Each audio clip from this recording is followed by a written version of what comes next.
ঘর বাড়ি বিক্রি করে আমরা মেয়েটাকে যে মেয়েটা আছে সুষ্ঠু বিচার চাই।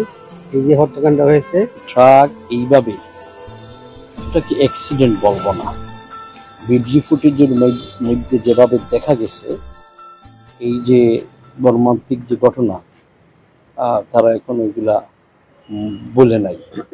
ওই মেয়ের দৃশ্য তাদের চোখে ভাসছে, আমাদের চোখে যেখানে ভাসছে। এবং বিশেষ করে আমি, যেহেতু এই মেয়ে আমাদের মেডিকেল কলেজ থেকে MBBS শেষ করে, ইন্টার্নি শেষ করে জাস্ট কাজে যোগদান করেছে। মেয়ের বাবা জানেন যে এই মেয়েটাকে কিভাবে 5টি বছর ডাক্তারি পড়ানোর জন্য কষ্ট করেছে।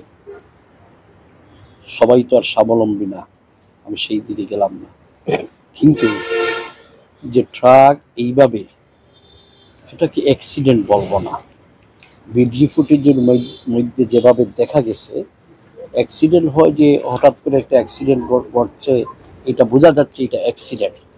অ্যাক্সিডেন্ট সরাসরি ডাইরেক্টলি গিয়ে ওই রিক্সায় বসা অবস্থায় ভিডিও ফুটেজ দেওয়া গেল, একদম একটা জ্বলন্ত আলোকে নিভিয়ে দিয়ে দিল।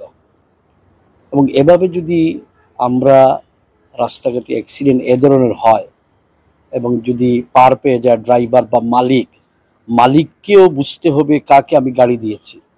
আমাকে ড্রাইভার দেখতে হবে যে ওই ড্রাইভার সঠিক কি না। এই ড্রাইভার রাস্তা গিয়ে যেন তেনভাবে গাড়ি ড্রাইভ করলো, মানুষ মারলো, তাহলে তাকে তো কোনো অবস্থায় দেওয়া যায় না। সেখানে মালিকও কিন্তু এই দায়মুক্তি, এটার থেকে দায়মুক্তি পাবেন না। নিরাপত্তা তো আল্লাহ দিবেন, কিন্তু আইন শৃঙ্খলার সঠিক রাখার জন্য দায়িত্ব পালন কে করে? পুলিশ করে। পুলিশই প্রথম কাজ করে। সেখানে ট্রাফিক বিভাগ ব্যর্থ। এবং সিলেটের ট্রাফিক বিভাগ শুধু এটা না, গত 3 বছরের অ্যানালাইসিস যদি করা যায়, তাহলে শহরের ভিতরে কমপক্ষে 10 থেকে 12 জন মানুষ মারা গেছে। বাহির থেকে শত শত মানুষ, পর্যটকরা আসে, সেখানে পর্যটকদেরও নিরাপত্তা দেওয়ার বিষয় আছে। বাংলাদেশের সব জায়গায় কিন্তু সনাতন ধর্মাবলম্বী রাখা হয়, এই জন্য যে ওই ঈদের, মুসলমানের ঈদের সময় যাতে রিপ্লেস করা যায়। সেটা কেন ট্রাফিকের ডিসি সাহেব এখানে একটা মেজর পয়েন্টে কেন একদম খালি রাখলেন, এটা বুঝতে পারতেছি না। আমি অনুরোধ করব যে ট্রাফিক বিভাগকে, আমি ওই দিনও বলেছিলাম যে 24 ঘন্টার মধ্যে গ্রেফতার করার জন্য। ইতিমধ্যে প্রশাসনের কাছ থেকে যতটুকু জানতে পেরেছি, তারা মালিক আইডেন্টিফাই করেছে এবং ড্রাইভারকেও আইডেন্টিফাই করেছে।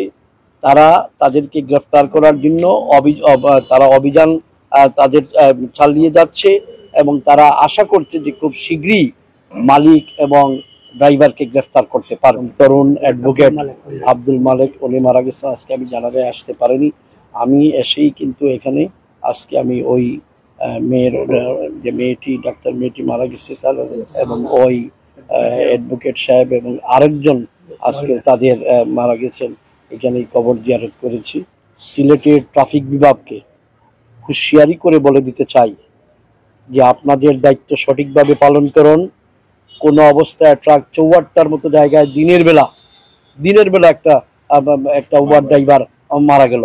আজকে এটাও গত যে 3 দিন পূর্বে যে ডাক্তার মেয়েটি মারা গেল, সেটিও কিন্তু দিনের বেলা একটি রিক্সাতে বসা অবস্থায় একটি গাড়ির সাথে গাড়ির অ্যাক্সিডেন্ট হয়নি। আমি কেন এটাকে অ্যাক্সিডেন্ট বলছি না, যে এটা একটা গাড়ির সাথে আরেকটা গাড়ির অ্যাক্সিডেন্ট হয়নি, মার্ডার।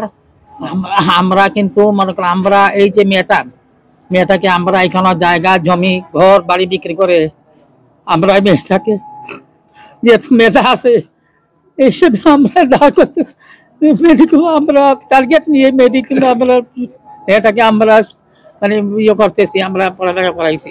আমার মেয়ের বিচার আমি সঠিকভাবে এখানে বিচার চাই, আইনের মাধ্যমে বিচার চাই, হত্যাকাণ্ডের বিচার চাই। আর দেশের কেন আমরা যদি কেন বিচার আমরা না পাই, তাহলে কেন মালিক সমিতি এবং যে ঘাতক ড্রাইভার তাদেরকে অবিলম্বে ধরার জন্য আমি আইনের আশ্রয় আমি নিয়েছি।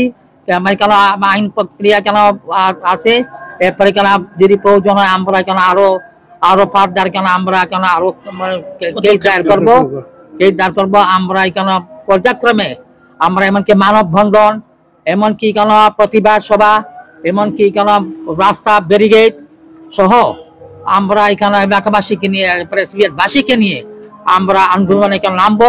সুষ্ঠু বিচার চাই।